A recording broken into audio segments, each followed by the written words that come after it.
தான் காதலிக்கிற பொண்ணு எதிர்பாராத விதமா ஒரு பிரச்சனையில மாட்டிக்கொள்ள அந்த பொண்ணு அந்த பிரச்சனையில இருந்து வெளிக்கொண்டு வர காதலன் எடுக்கும் முயற்சிகள் தான் தருணம் படத்துடைய கதை. சிஆர்பிஎஃப் ஆபீசரான அர்ஜுன் ஒரு அண்டர் கவர் ஆபரேஷனுக்கு போறாரு. போற இடத்துல தெரியாதனமா அவருடைய ஃப்ரெண்ட் ரவியை ஷூட் பண்ணிடுறாரு. ரவியோடைய தலையில குண்டு பாஞ்சு ஸ்பாட்லயே இறந்து போயிடுவாரு. அதனால அர்ஜுனை சஸ்பெண்ட் பண்ணிடுவாங்க. அந்த ஆபரேஷன்ல அர்ஜுன் உடம்புல நிறைய காயம் ஏற்பட்டு விசாகப்பட்டினத்துல ட்ரீட்மெண்ட்ல இருந்துட்டு இருப்பாரு. அர்ஜுன் ஒரு பொண்ணை லவ் பண்ணிட்டு இருப்பாரு. அந்த பொண்ணு அர்ஜுனை வந்து பார்த்துட்டு உங்க வீட்லயோ எங்க வீட்லயோ சொத்துக்கு எந்த பஞ்சமும் கிடையாது, அப்படி இருக்கும்போது இவ்வளவு ரிஸ்கியான ஜாப் எதுக்கு, இதை ரிசைன் பண்ணிட்டு ஏதாவது பிசினஸ் பண்ணலான்னு எங்க அப்பா சொல்றதா சொல்றாங்க. உடனே அர்ஜுன் அந்த பொண்ணுடைய அப்பாவுக்கு போன் பண்ணிட்டு என்னுடைய ப்ரொஃபஷனா இல்ல உங்க பொண்ணான்னு கேட்டா நான் என் ப்ரொஃபஷனா தான் செலக்ட் பண்ணுவேன், அதனால உங்க பொண்ணுக்கு வேற மாப்பிள்ளைய பாத்துடுங்கன்னு சொல்லிட்டு காலை கட் பண்ணிடுவாரு. அடுத்ததான் ஹீரோயின் மீராவை காட்டுறாங்க. அவங்க அவங்களுடைய க்ளோஸ் ஃப்ரெண்டோட கார்ல போயிட்டு இருப்பாரு. அப்ப திடீர்னு கார் ஆக்சிடென்ட் ஆயிடும். மீராவுக்கு லேசா தான் அடிபடும். ஆனா ரோஹித்துக்கு நெக் போன் பிராக்சர் ஆகி ட்ரீட்மெண்ட்ல இருந்துட்டு இருப்பாரு. ரோஹித் மீராவை ஒன் சைடடா லவ் பண்ணிட்டு இருப்பாரு. அதனால மீரா கிட்ட நீ என் கூட இருந்தாலே போதும், நான் கம்ப்ளீட்டா கியூர் ஆயிடுவேன்னு சொல்றாரு. ஆனா மீரா ஆபீஸ்ல நிறைய ஒர்க் பெண்டிங் இருக்கு, நம்ம ரெண்டு பேரும் ஒரே ஃப்ளோர்ல தானே குடியிருக்கோம், அப்பப்ப நான் உன்னை வந்து பாத்துக்கிறேன்னு சொல்றாங்க. அர்ஜுனுக்கு அவருடைய ஃப்ரெண்ட் இறந்ததால அந்த டிராமால இருந்து வெளியே வர முடியாம அவஸ்தப்பட்டுட்டு இருப்பாரு. எந்த பொருளையும் கையில ஹோல்ட் பண்ண முடியாத அளவுக்கு கை நடுங்கிட்டே இருக்கும். அர்ஜுனுக்கு அவருடைய சுப்பீரியர் போன் பண்ணி நீங்க என்கொயரிக்காக சென்னைக்கு போகணும், இது வெறும் என்கொயரி மட்டும் இல்ல உங்க ஃபிட்னஸும் செக் பண்ணுவாங்கன்னு சொல்றாரு. மீராவுக்கு என்கேஜ்மெண்ட் முடிஞ்சிருக்கும். மீராவை கல்யாணம் பண்ணிக்க போற பையன் கல்யாண டைம்ல எதுக்கு மீரா அந்த பையன் கூட போனதா எங்க வீட்டுல கேக்குறதா சொல்றான். உடனே மீரா உங்க வீட்டுல என்ன நம்பலனாலும் நீ எனக்கு சப்போர்ட்டா பேசியிருக்கணும், எப்ப ட்ரஸ்ட் இல்லையோ நம்ம ரெண்டு பேரும் கல்யாணம் பண்ணிக்கிட்டா செட் ஆகாது, அதனால கல்யாணத்தை நிறுத்திடலாம்னு சொல்றாங்க. அடுத்ததா மீராவுடைய உட்பியும் அர்ஜுனுடைய கேர்ள் ஃபிரெண்டும் கல்யாணம் பண்ணிக்கிறத காட்டுறாங்க. அந்த கல்யாணத்துக்கு இவங்க ரெண்டு பேரும் போவாங்க. அர்ஜுன் சென்னைக்கு கிளம்புறாரு. அவங்க அம்மா உனக்கு ஏத்த மாதிரி ஒரு பொண்ணை நான் பாக்குறேன்பான்னு சொல்றாங்க. ஆரம்பத்துல அர்ஜுன் யோசிச்சாலும் அவங்க அம்மா வருத்தப்படக்கூடாதுங்கிறதுனால ஓகேன்னு சொல்லிட்டு கிளம்புவாரு. அர்ஜுன் சென்னைக்கு வந்ததும் அவருடைய காலேஜ் மெட்டான விஸ்வாவை பார்க்க போறாரு. விஸ்வாவுடைய பாஸ் தான் மீரா. மீரா அர்ஜுன் இன்டர்வியூக்கு வந்ததா நினைச்சு ஃபார்முலா ட்ரெஸ் பண்ணிட்டு வர தெரியாதா, உங்க ஊர் என்ன பேர் என்னன்னு கேள்வி மேல கேள்வியா கேட்டுட்டு இருப்பாங்க. அர்ஜுனும் பதிலுக்கு என் பேரு சிவாஜி ராவ், நான் பஸ் கண்டக்டரா வேலை பார்த்துட்டு இருந்தேன்னு சொல்ல விஸ்வா அங்க வந்துட்டு அவன் என் ஃப்ரெண்டு இன்டர்வியூக்கு வரலன்னு சொல்வாரு. அன்னைக்கு ஈவினிங் அர்ஜுனும் விஸ்வாவும் ஒரு பார்ட்டிக்கு போறாங்க. அங்க மீராவும் இருப்பாங்க. அங்க அர்ஜுனுடைய கிளாஸ்மேட் ஸ்வேதாவும் வருவாங்க. ஸ்வேதா காலேஜ் படிக்கிற டைம்ல அர்ஜுனை ஒன் சைடடா லவ் பண்ணிட்டு இருப்பாங்க. இப்ப விஸ்வாவை லவ் பண்ணிட்டு இருக்காங்க. பார்ட்டி முடிஞ்சதும் மீரா வெளியே வந்து டாக்ஸி புக் பண்ண ட்ரை பண்ணிட்டு இருப்பாங்க. ஆனா புக் ஆகாது. அப்ப அர்ஜுன் பைக்ல அங்க வந்து நான் உங்களை டிராப் பண்றேன்னு சொல்றாரு. ஆனா மீரா எனக்கு பைக் அந்த அளவுக்கு கம்ஃபர்டபுளா இருக்காதுன்னு சொல்ல அர்ஜுன் சரி டாக்ஸி கிடைக்கிற வரைக்கும் உங்க கூட இங்கே இருக்கேன், லேட் நைட் ஆயிடுச்சுன்னு சொல்றாரு. மீரா எனக்கு பைக் அந்த அளவுக்கு கம்ஃபர்டபுளா இருக்காதுன்னு சொல்றாங்க. லேட் நைட் ஆனதுனால அர்ஜுன் டாக்ஸி கிடைக்கிற வரைக்கும் நான் உங்க கூட இருக்கேன்னு சொல்றாரு. ஆனா மீரா எவ்வளவு ட்ரை பண்ணாலும் டாக்ஸி புக் ஆகாது. அதனால அர்ஜுன் கிட்ட நீங்களே என்ன டிராப் பண்ணிடுங்கன்னு சொல்றாங்க. போற வழியில மீரா இதுக்கு முன்னாடி உங்களை எங்கேயோ பார்த்த மாதிரி இருக்கேன்னு கேக்குறாங்க. உடனே அர்ஜுன் லாஸ்ட் மந்த் ஒரு கல்யாணத்துல நம்ம மீட் பண்ணோம்னு சொல்றாரு. மீரா நீங்க ஏன் அதை சொல்லவே இல்லைன்னு கேட்க நான் அதை சொன்னா உங்களை கரெக்ட் பண்ண ட்ரை பண்றேன்னு நினைச்சுப்பீங்க, அதனாலதான் சொல்லலன்னு சொல்றாரு. மீரா நீங்க பொண்ணு சைடா மாப்பிள்ள சைடான்னு கேட்க அர்ஜுன் என்னுடைய எக்ஸுடைய கல்யாணத்துக்கு தான் நான் வந்திருந்தேன், கம்பேட்டபிலிட்டி இஷ்யூ, அதனால ரெண்டு பேரும் பிரிஞ்சுட்டோம், அவ இல்லைனாலும் தான் சந்தோஷமா இருக்கணும்னு அவளுக்கு புரியணும், அப்பதான் அவளும் சந்தோஷமா இருப்பா, அதனாலதான் கல்யாணத்துக்கு வந்தேன்னு சொல்றாரு. உடனே மீரா உங்களை மாதிரி எல்லாரும் இருந்துட்டா எங்களுக்கு பிரச்சனையே இல்ல, மாப்பிள்ள என்னுடைய எக்ஸ் ட்ரஸ்ட் இஷ்யூ அதனால பிரிஞ்சுட்டோம்னு சொல்றாங்க. அர்ஜுன் அப்ப உங்களுக்கு வரப்போற கணவர் எப்படி இருக்கணும்னு கேட்க ரொம்ப கேரிங்கா இருக்கணும், ரொமான்டிக்கா இருக்கணும்னு அடிக்கிட்டே போறாங்க. அர்ஜுன் மீராவை டிராப் பண்ணிட்டு அப்படி ஒருத்தர் கிடைச்சா சொல்லுங்கன்னு சொல்ல அதுக்கு உங்க போன் நம்பர் வேணும் இல்ல, போன் நம்பரை கொடுத்துட்டு போங்கன்னு கேக்குறாங்க. அதுக்கப்புறம் ரெண்டு பேரும் அடிக்கடி மீட் பண்ணி பேசிப்பாங்க. சொல்லிக்காமலே ஒருத்தங்க லவ் பண்ணவும் ஆரம்பிக்கிறாங்க. ரோஹித்துடைய ஃப்ரெண்டும் சேர்ந்து இதெல்லாம் அப்சர்வ் பண்ணிட்டு இருப்பாங்க. ரோஹித் அடிக்கடி மீரா கிட்ட ப்ரொபோஸ் பண்ண ட்ரை பண்ணுவாரு. ஆனா மீரா அதை முடிஞ்ச அளவுக்கு அவாய்ட் பண்ணிட்டு போயிட்டு இருப்பாங்க. ஒரு நாள் அர்ஜுன் மீராவை டிராப் பண்ணிட்டு போயிட்டு இருக்கும்போது ரோஹித் அர்ஜுனை அடிக்க ஆளை ஏற்பாடு பண்ணிருப்பாரு. ஒரு ஆள் வேணும்னே பைக்ல காருக்கு குறுக்க வந்து விழ அர்ஜுன் காரை விட்டு இறங்கி என்னாச்சுன்னு பாக்க போவாரு. உடனே ஒரு ரவுடி பின்னாடியில இருந்து அர்ஜுனை குத்திடுவாரு. அர்ஜுன் ஓடி போய் கார்ல ஏறி அங்கிருந்து தப்பிச்சு போவாரு. அந்த ரவுடிங்களும் பின்னாடி அர்ஜுனை துரத்திட்டு போக பார்க்கிங் ஏரியாவில அர்ஜுன் போய் காரை பார்க் பண்ணிடுவாரு. அந்த இடத்துக்கு வர ரோஹித் அவருடைய ஃப்ரெண்டுக்கு போன் பண்ணி நம்ம பசங்க அர்ஜுனை பொழக்க போறத பாருன்னு சொல்லிட்டு வீடியோ கால்ல அர்ஜுனை அடிக்கிறது காட்டுவாரு. ஆனா அர்ஜுன் அத்தனை பேரையும் அடிச்சு போட்டுருவாரு. ரோஹித் வீடியோ எடுக்கிறதையும் நோட்டீஸ் பண்ணுவாரு. ரோஹித் காரை எடுத்துட்டு கிளம்பலான்னு ட்ரை பண்ணும்போது நேரா ரோஹித் கிட்ட வந்து கார் விண்டோவை திறக்க சொல்லிட்டு கன்னத்துல தட்டிட்டு சிரிச்சுட்டு கிளம்பிடுவாரு. வீடியோ கால்ல இருக்கிற ரோஹித்துடைய ஃப்ரெண்ட் அவன் என்ன வேலை பாக்குறதா சொன்னேன்னு கேட்க பிசினஸ்ன்னு சொல்றாரு. ரோஹித்துடைய ஃப்ரெண்ட் அவன் அடிக்கிறது பார்த்தா அவன் சாதாரணமான ஆள் மாதிரி தெரியல, அவன் விசாகப்பட்டினத்துல இருந்து தானே வந்திருக்கான், அங்க அப்பாவுடைய ஃப்ரெண்ட் பொலிட்டிஷியன் பொலிட்டீஷியன் ஒருத்தர் இருக்காரு, நான் அவரை விட்டு விசாரிக்கிறேன்னு சொல்றாரு. அவர் விசாரிச்சு பார்த்துட்டு ரோஹித்துக்கு போன் பண்ணி அவன் ஒரு போலீஸ் ஆபீசர்னு சொல்றாரு. ரோஹித் உடனே மீரா கிட்ட போய் அர்ஜுன் போலீஸ் ஆபீசர்ங்கிற விஷயத்த சொல்றாரு. அதை கேட்டதும் ஆரம்பத்துல மீரா நம்ப மாட்டாங்க. உடனே போன் பண்ணி அர்ஜுன் கிட்ட கேட்பாங்க. அர்ஜுனுக்கு என்ன சொல்றதுன்னே தெரியாது, பொறுமையா உங்ககிட்ட சொல்லலாம்னு நினைச்சிட்டு இருந்தேன்னு சொல்வாரு. மீராவை சமாதானப்படுத்துறதுக்காக அர்ஜுன் கிளம்பி நேரா மீரா வீட்டுக்கு வருவாரு. காலிங் பெல் அடிச்சா யாருமே திறக்க மாட்டாங்க. டோர் திறந்துதான் இருக்கும். உள்ள போய் பார்த்தா ரோஹித் கிச்சன்ல படுத்துட்டு இருப்பாரு. மீரா அவருடைய நெஞ்சில காதை வச்சு ஹார்ட் பீட் செக் பண்ணிட்டு இருப்பாங்க. அர்ஜுன் என்னாச்சுன்னு கேட்க ஹக் பண்ண ட்ரை பண்ணா அவனை திட்டி அனுப்பிட்டேன். அதுக்கப்புறம் கிச்சன்ல தண்ணி குடிச்சிட்டு இருக்கும்போது பின்னாடி வந்து பிளாஸ்டிக் கவரை முகத்துல போட்டு கழுத்தை நெரிக்க ட்ரை பண்ணா. அப்ப கீழே இருக்கிற தண்ணியில ஸ்லிப் ஆகி கீழே விழுந்து தலையில அடிபட்டுருச்சுன்னு சொல்றாங்க. அர்ஜுன் பல்ஸ் மீட்டர் எல்லாம் வச்சு செக் பண்ணி பார்த்துட்டு இறந்து போயிட்டதா சொல்றாரு. அப்ப காலிங் பெல் அடிக்குது. அர்ஜுன் லென்ஸ் வழியா பார்த்தா செக்யூரிட்டி ஆம்புலன்ஸ் டிரைவரோட நின்னுட்டு இருப்பாரு. அர்ஜுன் மீரா கிட்ட ஆம்புலன்ஸ்க்கு போன் பண்ணியான்னு கேட்க ஆமா அவரை ஹாஸ்பிட்டல் அட்மிட் பண்ணலான்னு போன் பண்ணேன்னு சொல்றாங்க. அர்ஜுன் உயிரோட இருக்கிறவரை தான் ஹாஸ்பிட்டல் அட்மிட் பண்ண முடியும்னு சொல்லிட்டு டோரை திறக்கிறாரு. செக்யூரிட்டி ஆம்புலன்ஸ்க்கு போன் பண்ணிருக்காங்க போலன்னு சொல்ல எனக்கு தான் கொஞ்சம் உடம்பு முடியாம இருந்தது, இப்ப பரவாயில்ல ஆம்புலன்ஸ் வேண்டான்னு சொல்றாரு. உடனே ஆம்புலன்ஸ் டிரைவர் ஆம்புலன்ஸ் வேண்டாம்னா சொல்ல மாட்டீங்களா, எவ்வளவு ரிஸ்க் எடுத்து டிரைவ் பண்ணிட்டு வரோம்னு சொல்ல அர்ஜுன் அவங்க கையில பைசாவை கொடுத்து அனுப்பி வச்சிடுவாரு. அதுக்கப்புறம் மீரா அர்ஜுன் கிட்ட இந்த பாடியை நம்ம என்ன பண்ண போறோம், கட் பண்ணி டிஸ்போஸ் பண்ண போறோமா இல்ல எரிக்க போறோமான்னு கேட்க அர்ஜுன் நீ ஓவரா திங்க் பண்ற, ஒரு மர்டர் கேஸ்ல பாடி ரொம்ப முக்கியம், அதை நம்ம டிஸ்போஸ் பண்ண நினைச்சா நம்ம தான் மாட்டிப்போம்னு சொல்றாரு. அதுக்கப்புறம் அந்த பாடியை பெட்ரூமுக்கு நகர்த்திட்டு போய் சீக்கிரம் டீகம்போஸ் ஆகாம இருக்க ஏசி ஆன் பண்ணி விட்டுருவாரு. திரும்பவும் காலிங் பெல் அடிக்குது. அர்ஜுன் மீரா கிட்ட நீ உள்ளேயே இரு, நான் போய் என்னன்னு பாத்துட்டு வரேன்னு சொல்லிட்டு வெளியே வந்துட்டு லென்ஸ் வழியா பாக்குறாரு.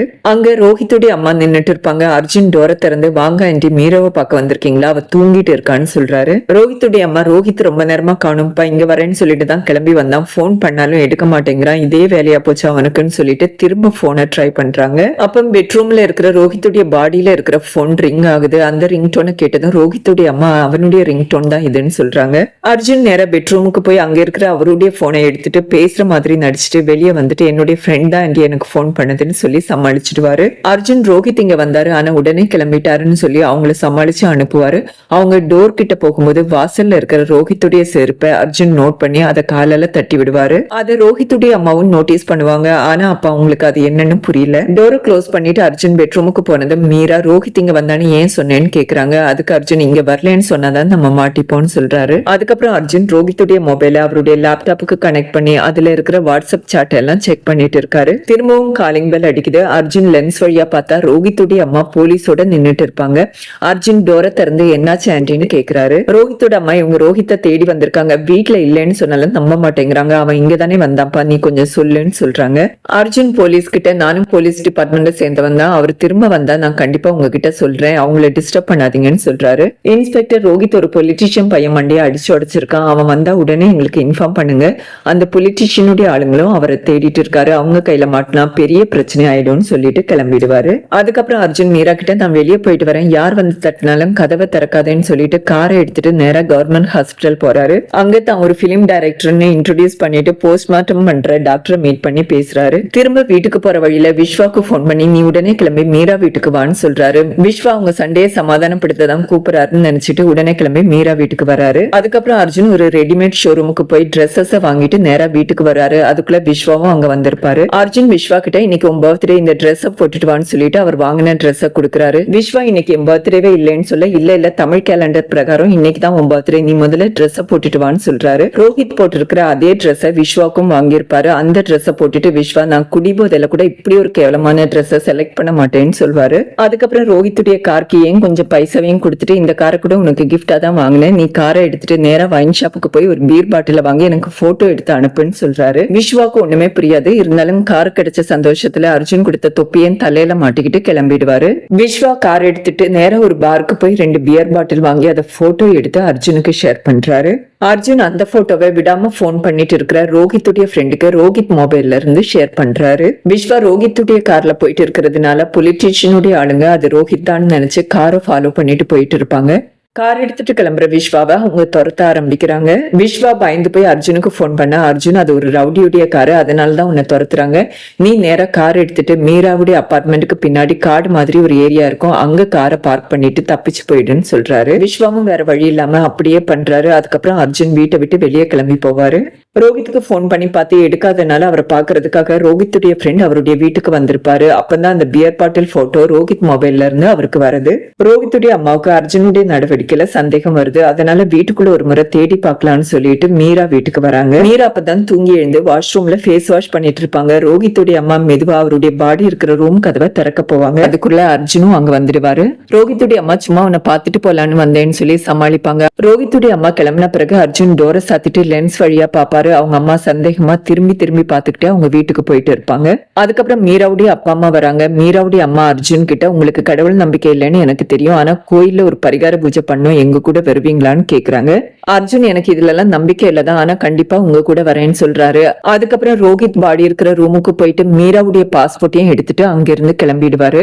நேரா அங்கிருந்து ரோஹித்துடைய கார் நிப்பாட்டி இருக்கிற இடத்துக்கு போயிட்டு அந்த பாஸ்போர்ட்டை தூக்கி எறிஞ்சிட்டு திரும்பவும் வீட்டுக்கு வந்துடுவாரு. மீரா திரும்ப ரோஹித்துடைய பாடி இருக்கிற ரூமுக்கு போய் பார்த்தா எங்கேயுமே அவருடைய பாடி இருக்காது. அர்ஜுன் கிட்ட என்னாச்சு, பாடி எங்க போச்சுன்னு கேட்டா, நீ அதை பத்தி இனிமே கவலையே பட வேண்டாம்னு சொல்லிடுவாரு. அதுக்கப்புறம் எல்லாரும் கோயிலுக்கு கிளம்புவாங்க. கீழே வந்த பிறகு கார் கீயை மறந்துட்டேன்னு சொல்லிட்டு மேல போயிட்டு லிப்ட் ஒர்க் ஆகலன்னு சொல்லிட்டு ஸ்டெப்ஸ்ல இறங்கி வருவாரு. கோயில்ல பூஜை நடந்துட்டு இருக்கும்போது அர்ஜுனுக்கு போலீஸ் இன்ஸ்பெக்டர் போன் பண்ணி எஃப்ஐஆர் ரெடி பண்ணிட்டோம், எதுக்கும் நீங்க நேர்ல வந்து ஒரு காப்பி வாங்கிட்டு போங்கன்னு சொல்றாரு. அர்ஜுன் மீரா கிட்ட போனை கொடுத்துட்டு நீ ஒரு தேங்க்ஸ் சொல்லுன்னு சொல்றாங்க. மீராவும் என்னன்னு புரியாம தேங்க்ஸ்ன்னு சொல்றாங்க. கோயில்ல பூஜை நடந்துட்டு இருக்கும்போது அர்ஜுன் நான் சீக்கிரம் வந்துடுறேன்னு சொல்லிட்டு அங்கிருந்து கிளம்பி நேரா ரோஹித்துடைய கார் பார்க் பண்ணி இருக்கிற இடத்துக்கு வராரு.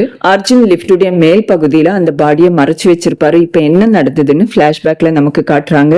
அர்ஜுன் மீராவை தூங்க வச்சுட்டு லிப்டுக்குள்ள வந்து ஒரு காயினை வச்சு லிப்ட ஸ்டாப் பண்ணிட்டு அவருடைய கார்டை லிப்டோட இடுக்குல போட்டுருவாரு. அதுக்கப்புறம் செக்யூரிட்டிக்கு போன் பண்ணி கார்டு லிப்ட் இடுக்குல மாட்டிருச்சு, கொஞ்சம் எடுத்து கொடுங்கன்னு கேட்பாரு. செக்யூரிட்டி அதை எடுத்துட்டு இருக்கிற டைம்ல தான் பாடியை லிப்டுடைய அப்பர் பார்ட்ல மறைச்சு வச்சிருவாரு. கோயிலுக்கு கிளம்பிட்டு இருக்கிற டைம்ல தான் கீழே வந்து செக்யூரிட்டி கிட்ட லிப்ட் ஒர்க் ஆகல, அவுட் ஆஃப் சர்வீஸ்னு போர்டு வச்சிடுங்கன்னு சொல்லுவாரு. செக்யூரிட்டியும் அப்படி போர்டு வச்சதுனால யாருமே லிப்ட் யூஸ் பண்ண மாட்டாங்க. இப்ப அர்ஜுன் ரோஹித்துடைய பாடியை மொட்டை மாடிக்கு எடுத்துட்டு போய் அவருடைய பாக்கெட்ல எதையோ வச்சுட்டு அவருடைய பாடி கீழே விழுற மாதிரி பிளேஸ் பண்ணிட்டு திரும்பவும் பின்பக்கமா எகிரி குதிச்சு அவருடைய காரை எடுத்துட்டு கிளம்பிடுவாரு. கொஞ்ச நேரத்துல ரோஹித்துடைய பாடி மாடியில இருந்து கீழே விழுந்துடும். அபார்ட்மெண்ட்ல இருக்கிறவங்க எல்லாரும் தவறுதலா கீழே விழுந்துட்டதா நினைச்சிட்டு இருப்பாங்க. கோயில்ல இருக்கிற அர்ஜுனுக்கும் மீராவுக்கும் இன்ஃபர்மேஷன் வர அவங்க அப்பா அம்மாவை ஊருக்கு கிளப்பி விட்டுட்டு ரெண்டு பேரும் அபார்ட்மெண்ட்டுக்கு வராங்க. போலீஸ்க்கு பயந்து காரை பின்பக்கமா பார்க் பண்ணிட்டு ஜாமரை வச்சு சிசிடிவி கேமரா எல்லாம் ஒர்க் பண்ணாம பண்ணிட்டு செவரேதி குதிச்சு அபார்ட்மெண்ட்டுக்கு வந்து மொட்டை மாடிக்கு போயிருக்கான். அங்க இருந்து தண்ணி அடிச்சிட்டு இருக்கும்போது தான் தவறுதலா கீழே விழுந்து இறந்து போயிட்டதா சொல்றாங்க. அர்ஜுன் ரோஹித்துடைய கார் பார்க் பண்ணி இருக்கிற இடத்துக்கு போறாரு. அப்ப ரோஹித்துடைய ஃப்ரெண்ட் அங்க வந்து ரோஹித் எங்க, இது ரோஹித்துடைய கார் தானே, அவனை என்ன பண்ணேன்னு கேக்குறாரு. இப்பதான் ஒரு பிளாஷ்பேக்க நமக்கு காட்டுறாங்க. அர்ஜுன் ரோஹித்துடைய மொபைல்ல இருந்து பியர் பாட்டில் போட்டோவை அனுப்பின பிறகு ரோஹித்துடைய ஃப்ரெண்டுக்கு சந்தேகம் வந்து அந்த ஏரியாவுக்கு போய் பாக்குறாரு. அப்போ விஸ்வா தான் ரோஹித்துடைய கார் வச்சிருக்காருன்னு கண்டுபிடிச்சு சந்தேகம் வந்து அர்ஜுனை ஃபாலோ பண்ண ஆரம்பிச்சிருக்காரு. ரோஹித்துடைய ஃப்ரெண்ட் அர்ஜுன் கிட்ட ஒழுங்கா ரோஹித்துக்கு என்ன நடந்துச்சுன்னு சொல்லி, இல்லன்னா நான் போலீஸ்க்கு போவேன்னு சொல்ல, உனக்கு போலீஸ் ஸ்டேஷன் தானே போகணும், நானே போலீஸ் தான் உன்னை கூட்டிட்டு போறேன்னு சொல்லி கார்ல அவரை இழுத்து போட்டுட்டு காரை எடுத்துட்டு நேரா போலீஸ் ஸ்டேஷன் போவாரு. போற வழியில அர்ஜுன் ரோஹித்துடைய ஃப்ரெண்டு கிட்ட நீயும் உன் ஃப்ரெண்டு சேர்ந்து என்ன வேலை பண்ணிட்டு இருந்தீங்கன்னு கண்டுபிடிச்சிட்டேன், பொண்ணுங்க வீடியோ எடுத்து பிளாக்மெயில் பண்ணி அவங்கள மிஸ்யூஸ் பண்ணிட்டு இருந்தீங்க, உன்னுடைய வீடியோ கூட அவனுடைய மொபைல்ல இருக்கு, கூடிய சீக்கிரம் உன்னை தேடி போலீஸ் வரும்னு சொல்லிட்டே போவாரு. போலீஸ் ஸ்டேஷன்ல கார் நின்னது ரோஹித்துடைய ஃப்ரெண்டு பயந்து அங்கிருந்து தப்பிச்சு போயிடுவாரு. ரோஹித் நேரா ஸ்டேஷனுக்கு போய் இன்ஸ்பெக்டர் கிட்ட பாஸ்போர்ட் காணோன்னு கம்ப்ளைண்ட் கொடுத்ததுடைய எஃப்ஐஆர் காப்பி வாங்குவாரு. யாருக்கும் அவங்க மேல சந்தேகம் வரக்கூடாதுன்னு தான் அப்படி பண்ணுவாரு. அதுக்கப்புறம் இன்ஸ்பெக்டரை கல்யாணத்துக்கு இன்வைட் பண்ணிட்டு அங்கிருந்து கிளம்புவாரு. அதுக்கப்புறம் அர்ஜுனும் மீராவும் விசாகப்பட்டினத்துக்கு என்கேஜ்மெண்ட்டுக்காக போயிட்டு இருப்பாங்க.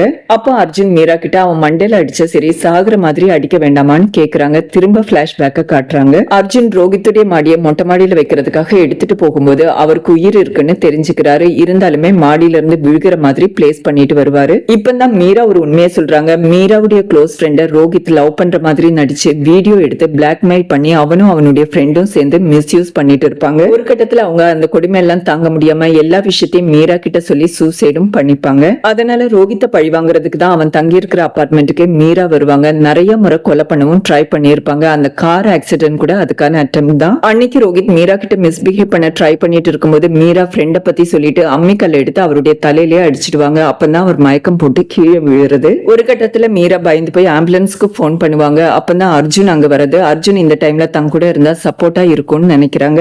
அர்ஜுன் பெல் அடிச்சிட்டு இருக்கும்போது திரும்ப கிச்சனுக்கு வந்து ரோஹித்துக்கு என்னாச்சுன்னு ஹார்ட் பீட் செக் பண்ற மாதிரி தலைய நெஞ்சில வச்சு செக் பண்ணிட்டு இருப்பாங்க. அப்பதான் அர்ஜுன் உள்ள என்டர் ஆகுறது. அர்ஜுனுக்கும் இந்த விஷயம் எல்லாம் தெரியும். அது மட்டும் இல்லாம ரெண்டு பேரும் சேர்ந்து நிறைய பேருடைய வாழ்க்கையையும் சீரழிச்சிருக்காங்க. அதனாலதான் அர்ஜுனுக்கு ரோஹித்துக்கு உயிர் இருக்குன்னு தெரிஞ்சும் மாடியில இருந்து விழட்டும்னு அப்படி பிளேஸ் பண்ணி வச்சுட்டு வந்திருப்பாரு. மீரா அர்ஜுன் கிட்ட இதுக்கு மேல நம்மள போலீஸ் தேடி வர மாட்டாங்கல்லன்னு கேட்க இருக்கிற எல்லா எவிடன்ஸையும் அழிச்சிட்டேன்னு சொல்றாரு. அப்பதான் அவருடைய காருக்கு பின்னாடி ரோஹித்துடைய ஃப்ரெண்டுடைய பாடியா இருக்கிறத காட்டுறாங்க. அதோட படம் முடியுது. மீண்டும் ஒரு இன்ட்ரெஸ்டிங்கான வீடியோவில் உங்களை சந்திக்கிறேன். நன்றி, வணக்கம்.